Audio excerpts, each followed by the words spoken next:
बिस्मिल्लाहिर्रहमानिर्रहीम। अस्सलाम वालेकुम। जब से इसहाक डार ने मिनी बजट पेश करके अवाम के ऊपर महंगाई का बम गिराया है, तब से अवाम के मुंह से इसहाक डार के लिए गालियां और बद्दुआएं तो निकल ही रही हैं। पर जो गालियां खुद नून लीग और पीडीएम के लोगों ने इसहाक डार को अपने सामने बिठाकर निकाली हैं, वो गालियां इसहाक डार से बर्दाश्त नहीं हुई और वो अचानक ही मुल्क छोड़कर दुबई में फ़रार हो गए। इसहाक डार पाकिस्तान में आए भी अचानक थे और फ़रार भी अचानक हुए हैं। ये अचानक वाला लफ्ज़ इसहाक डार की ज़िंदगी के अंदर बहुत ज़्यादा अहमियत का हामिल है, क्योंकि अचानक ही इसहाक डार पाकिस्तान आकर डॉलर को 200 रुपये का करने का बयान दे देते हैं। फिर अचानक ही इसहाक डार के तमाम केसेस माफ़ हो जाते हैं और फिर अचानक ही इसहाक डार के तमाम ज़बतशुदा असासे भी बहाल हो जाते हैं और फिर अचानक ही कुछ ऐसा हो जाता है कि इसहाक डार की सेनेट वाली सीट भी बहाल हो जाती है और फिर अचानक ही इसहाक डार IMF को गालियाँ देने लग जाते हैं और कहते हैं कि IMF को क्या पता है कि मईशत कैसे चलानी है, मुझे 25 साल का तजर्बा है और IMF मुझे ना बताए कि मुझे क्या करना है और क्या नहीं करना। और जब इसहाक डार से मईशत नहीं संभलती और पाकिस्तान डिफ़ॉल्ट के करीब पहुंच जाता है, तो इसहाक डार को IMF की मजबूरन याद आ जाती है और अचानक ही इसहाक डार को डॉलर 230 से उठाकर 280 का करना पड़ जाता है। और जब IMF की तमाम शराइत मानने के बाद इसहाक डार को गालियाँ पड़ती हैं और हुकूमत के लोग भी इसहाक डार की क्लास लेने लग जाते हैं, तो इसहाक डार को अचानक रातों रात दुबई फ़रार होना पड़ जाता है। तो हुआ कुछ यूँ है कि कल वज़ीर आज़म शहबाज शरीफ की ज़ेर सदारत एक इजलास हुआ और वहाँ पूरी काबीना ने इसहाक डार को अपने सामने बिठाकर ऐसी धुलाई की कि इसहाक डार से ये सब बर्दाश्त ना हुआ। नून लीग और पीडीएम के लोगों ने इसहाक डार की तमाम पॉलिसियों के ऊपर शदीद नाराज़गी का इजहार किया और उनको इस्तीफ़ा देने तक का बोल दिया।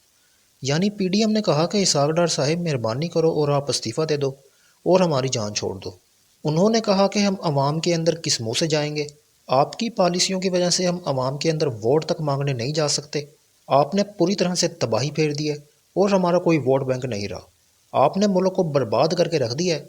उनके मुताबिक हमारे अपने हलके के लोग हमें गालियां दे रहे हैं सिर्फ इसहाक डार की वजह से, और आपको इन तमाम बातों से कोई फ़र्क नहीं पड़ रहा, क्योंकि आपने कौन सा इलेक्शन लड़ना है, आपने तो लंदन भाग जाना है, आवाम के अंदर तो हमने जाना है, लोग तो हमें गालियाँ दे रहे हैं। और पीडीएम के लोगों ने इसहाक डार से फौरी तौर पर इस्तीफ़े का मुतालबा कर दिया और इजलास के अंदर हर तरफ इसहाक डार हो रहा था और एक एक शख्स ने अलग अलग से इसहाक डार की क्लास ली। नून लीग के लोगों ने कहा कि मरीम नवाज साहिबा इसहाक डार समधी होंगे तो नवाज शरीफ के होंगे और बहन के ससुर होंगे तो वो आपकी बहन के होंगे। हमारी तो इसहाक डार से कोई रिश्तेदारी नहीं है, हमारी तो सियासत का इसने बेड़ा गर्क कर दिया। इसीलिए कल मरीम नवाज ने बयान दिया था कि मेरा इस हुकूमत से कोई ताल्लुक़ नहीं है और ना ही मैं इस हुकूमत का हिस्सा हूँ। यानी अब ये सारा ब्लेम इसहाक डार के ऊपर डालकर खुद पाक साफ होना चाहते हैं और कहेंगे कि देखें जी, इसहाक डार बहुत बुरा था, उसने मईशत का बेड़ा गर्क कर दिया है, इसलिए हमने उसको हटा दिया है, हमारा इस सब से कोई ताल्लुक़ नहीं है और जो कुछ भी किया इसहाक डार ने किया, हमने तो कुछ नहीं किया। और कल इजलास के अंदर पीपल्स पार्टी ने बाकायदा तौर पर इसहाक डार के ऊपर लाठी चार्ज किया, जिसके अंदर बिलावल भुट्टो भी शामिल थे और कमर जमान कायरा भी शामिल थे और शीरी रहमान भी शामिल थी और नवीद कमर भी शामिल थे। इन्होंने इसहाक डार को ऐसी ऐसी बातें सुनाई हैं और वो भी शहबाज शरीफ को सामने बिठाकर। शहबाज शरीफ साहब खुद भी बोल रहे थे कि डार साहब बात तो ये लोग ठीक कर रहे हैं, इसके अंदर कोई गलत बात तो नहीं है। यानी शहबाज शरीफ इसहाक डार को डिफेंड बिल्कुल भी नहीं कर रहे थे और बल्कि खुद इसहाक डार की मीठी मीठी बेइज्जती भी कर रहे थे और साथ खुद बोल देते थे कि बिल्कुल डार साहब आपने बर्बादी तो फेरी है, इसमें तो कोई शक नहीं है। अब कल इसहाक डार ये सब सुनकर इतना दिल बर्दाश्ता हुए कि अचानक ही दुबई भाग गए और शहबाज शरीफ साहब अपने नंबर बनवाने के लिए तुर्की भाग गए और बिलावल भुट्टो जर्मनी का दौरा करने के लिए चले गए। अब यहाँ पे कोई है नहीं और सब ने अपना अपना मुंह किसी न किसी तरफ करके भाग गए हैं।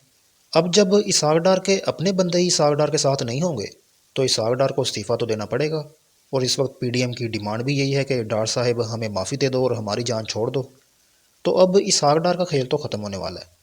और हो सकता है कि अब ये जो है मिफ्ता इस्माइल साहिब, उनको दोबारा वज़ीर ख़जाना बना दिया जाए या पीपल्स पार्टी कोई अपना बंदा लेकर आएगी, ये तय होना भी बाकी है। और जो मरीम नवाज़ ने स्कीम चलाई है कि ये हुकूमत हमारी नहीं है और ना ही मैं इस हुकूमत का हिस्सा हूँ। पहले मरीम नवाज़ कहती थी कि दुआ करें इसहाक डार साहब वापस आ जाएं और जब इसहाक डार पाकिस्तान आ गए तब इन्होंने कहा कि अब पाकिस्तान के बुरे दिन ख़त्म हो गए हैं और महंगाई को रिवर्स गियर लग गया है और अब पाकिस्तान 120 की स्पीड के साथ तरक्की करेगा। तब मरीम नवाज़ इस हुकूमत का हिस्सा थी। जब कहती थी कि शहबाज शरीफ साहब बहुत मेहनत कर रहे हैं और अब पाकिस्तान को तरक्की करने से कोई नहीं रोक सकता, शहबाज शरीफ सुबह फजर के वक्त उठ जाते हैं और वो तो बल्कि नाश्ता भी नहीं करते और अपने काम पर लग जाते हैं, तब मरीम नवाज़ इस हुकूमत का हिस्सा थी। جب شہباز شریف سے مریم نواز نے 50 گاڑیوں کا پروٹوکول لینا ہوتا تھا اور اداروں کے اندر اپنے بندے بھی لگوانے ہوتے تھے، تب مریم نواز اس حکومت کا حصہ تھی، اور جب کہتی تھی کہ شہباز شریف اور اسحاق ڈار پر آپ لوگ اعتماد کریں، یہ پاکستان کو ڈوبنے سے بچا لیں گے، اور اپنا ہاتھ ہلا ہلا کر کہتی تھی کہ آپ کو شہباز شریف اور اسحاق ڈار پر اعتماد ہے نا، تب تک تو مریم نواز اس حکومت کا حصہ تھی۔ اور جب اب اسحاق ڈار نے پاکستان کا بیڑا غرق کر دیا ہے، اب مریم نواز اس حکومت کا حصہ نہیں ہے، کیونکہ اب انہوں نے سارا ملبہ اسحاق ڈار پر ڈالنا ہے اور کہنا ہے کہ جو کچھ بھی کیا ہے اسحاق ڈار نے کیا ہے، ہمارا اس سے کوئی لینا دینا نہیں ہے، یہ تو 13 جماعتوں کے اتحاد والی حکومت تھی، کون سا نون لیگ کی اپنی حکومت تھی جو ہم سب کچھ ٹھیک کر دیتے۔ اور آج مریم نواز نے شاہد خاقان عباسی سے ایک ملاقات کی ہے اور شاہد خاقان عباسی کو منانے کی بہت زیادہ کوشش بھی کی ہے۔ مریم نواز شاہد خاقان عباسی کو کہتی ہیں کہ آپ میرے بڑے بھائی ہیں، میں آپ کو اپنے ساتھ لے کر چلنا چاہتی ہوں، آپ پارٹی کے لیے بہت زیادہ ضروری ہیں اور پارٹی کو بھی آپ کی بہت ضرورت ہے۔ پر شاہد خاقان عباسی نے مریم نواز کو صاف صاف کہہ دیا کہ مجھے آپ سے کوئی مسئلہ نہیں ہے، پر آپ لوگوں کی پالیسیوں سے مسئلہ ہے، آپ لوگ عمران خان کو گرفتار کرنا چاہتے ہیں اور میں اس حق میں نہیں ہوں، یہ ایک سیاسی انتقام ہوگا اور اس سے پارٹی کو شدید نقصان ہوگا اور آپ یہ کام نہ کریں۔ شاہد خاقان عباسی تو عمران خان کی حکومت کے اندر بھی یہی بات کرتے تھے کہ نیب کو ختم ہونا چاہیے، اور یہ جب بھی نیب گرفتار کرتی ہے تو صرف سیاستدانوں کو ہی گرفتار کرتی ہے، اور اب اگر نیب کو ہی آپ لوگ استعمال کریں گے عمران خان کے خلاف تو اس سے بہت بڑا نقصان ہوگا اور یہ پولیٹیکل وکٹیمائزیشن کہلائے گی۔ پر مریم نواز اس بات سے بالکل بھی ایگری نہیں ہے، کیونکہ مریم نواز کی ذاتی خواہش ہے کہ عمران خان کو ایک بار گرفتار ضرور ہونا چاہیے، اور عمران خان کو گرفتار کرنے کا شوق عمران خان خود ہی پورا کر دیں گے، کیونکہ عمران خان نے بدھ والے دن سے جیل بھرو تحریک کا اعلان کر دیا۔